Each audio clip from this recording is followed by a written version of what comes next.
Time for our health headlines. And eating butter and cheese, it may not be bad for your heart. This is big news. And how your behavior could affect your baby's weight. Well, that took a turn. Dr. Evelyn Minaya is here to give us some information and insight. So let's just dive right in. What's the link between saturated fat and my health? Believe it or not, there is no link.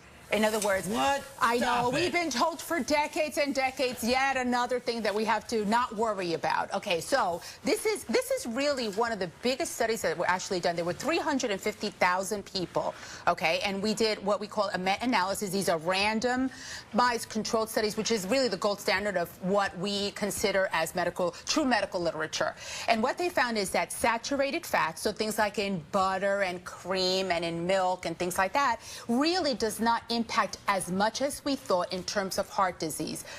Before you go ahead and have that stick of butter, don't you even dare, okay?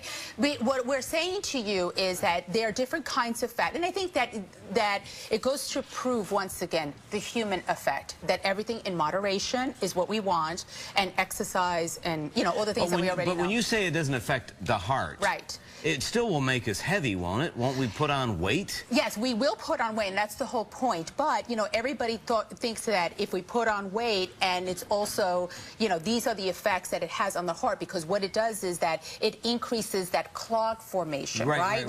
All right, so then one thing leads to another, and that's what I'm saying. That's what the misconception is. Interesting. I know, but it's just like a balanced meal. Right. You know, there are polyunsaturated fats. There's so many damn fats that you don't even know what to even a little eat or not. Spicy there. The take-home message, this is what I got out of it, okay? The take-home message is, it is very hard to dissect diet, you know, and what is good, what is bad, and everything else like that. Take-home message is everything in moderation. You got it. Do not go back to your butter and things like that. Stay away from trans fat, which is like donuts and I was going to dip my French fries I know you were. And no French fries and mayo. Okay, try to avoid those things, because those are really bad. Okay, well, now let's talk about parental behavior. It could be a setup for obesity for their children. Right. This was a very strange study, I will tell you. Okay. And basically what it's saying is that these people fed their kids, okay, and it's usually formula fed, not breastfeeding, as soon as the baby cried, or as soon as, you know, they were, you know, or anything else like that, or they moved even in their crib. The other aspect of this study was that they also fed them solid foods a lot earlier. So instead of like 6 months, like most pediatricians recommend, it was 4 months. And the other behavior that they said is that the infants were were sitting in front of a TV set. Let me tell you something, infants do not pay attention to the TV. But I think that, again, the take-home message in this is that it's the behavior, your behavior. In other words, stagnated. You feed your children all the time, even if they might not be hungry.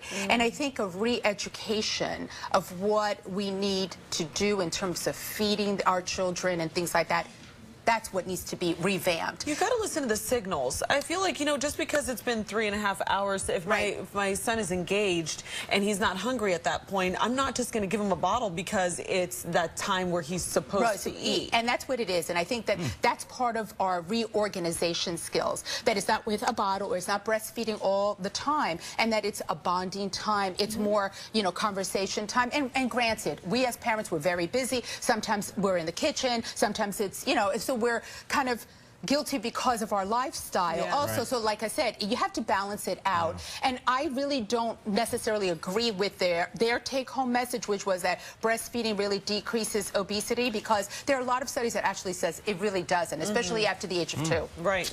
Well, how about this sweetener made from tequila? Yes, that could help people with diabetes. Tell us more. Yeah, I know. John, you cannot go and have tequila. Okay, that's well, he already has it in his cup right now. I know. I saw him. This is what he wakes up with every morning. I know. So agave, okay, is what the plant is called, and actually that's the type of sugar that is in this plant. And what it does is twofold. It's kind of cool, actually. This agave, what it does is twofold. It's not sweet. You cannot break it down. It makes you fuller.